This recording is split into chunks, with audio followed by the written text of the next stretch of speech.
Assalamualaikum warahmatullahi wabarakatuh. Perkenalkan, nama saya Dewa Yuningsih. Saya dari kelompok 10 mata kuliah Fikih Muamalah Kontemporer. Dan di sini saya akan menjelaskan mengenai aplikasi akad rohen dalam lembaga keuangan syariah dan juga kasusnya.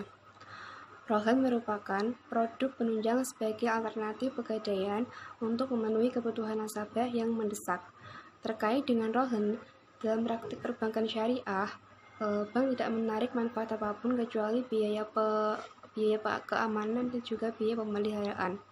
Di berbagai negara Islam seperti Malaysia sudah menerapkan rohen dalam pegadaian konvensional.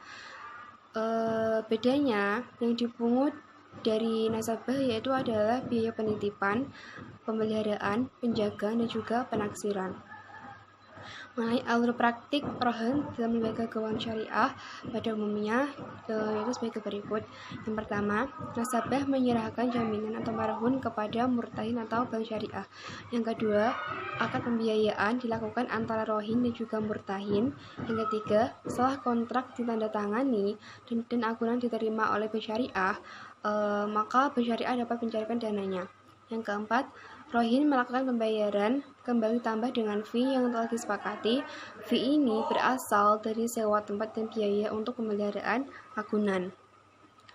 Mengenai praktik rohen dan lembaga keuangan syariah, untuk skemanya saya jelaskan di dalam makalah.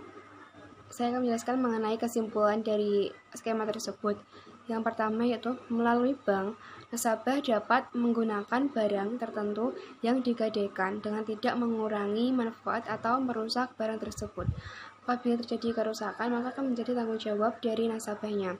Yang kedua, apabila nasabah berprestasi, bank dapat melakukan penjualan barang yang digadaikan atas perintah dari hakim. Yang ketiga, nasabah mempunyai hak untuk menjual barang tersebut dengan seizin dari bank. Apabila hasil penjualan melebihi dari kewajibannya, maka akan menjadi milik dari nasabah. Yang keempat, bila hasil penjualan tersebut kurang dari kewajibannya, maka nasabah harus menutupi kekurangannya. Untuk kasus rohen, yaitu ini dilaksanakan di akad gadai atau rohen emas di PT Pegadaian Syariah Tahunan Jepara, tepatnya di KJPS Pasar Ngabul Tahunan Jepara. Yaitu berdasarkan hasil penelitian, dengan adanya layanan gadai emas syariah, pelaksanaan gadai syariah sangatlah sederhana dan dapat dilakukan dalam waktu yang relatif singkat dengan memenuhi ketentuan yang telah ditetapkan dalam PT Pegadaian Syariah Tahunan Jepara. Rohin yang ingin memperoleh dananya secara cepat, proses praktis, dan juga pinjaman tanpa bunga dan juga halal, mereka bisa menggadaikan perhiasan emas karena emas sebagai barang yang berharga yang disimpan dan menjadikannya objek rohin sebagai jaminan untuk mendapatkan pinjaman uang. Prospek investasi emas yang menguntungkan karena harganya selalu naik.